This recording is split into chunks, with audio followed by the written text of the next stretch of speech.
In this video, let's understand how to configure GST settings in Kitaabh. Go to Organization Settings, then GST. Enable the GST option to activate GST-based transaction recording.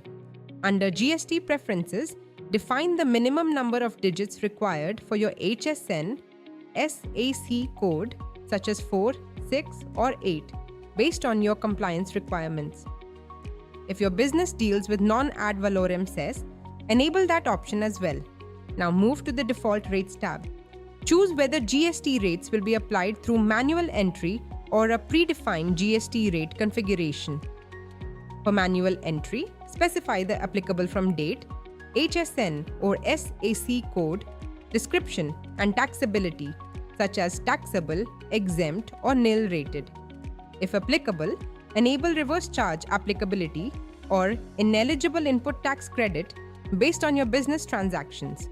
Set the calculation type to on value, then define the applicable GST rates. If non-ad valorem cess applies, enter the cess amount per unit.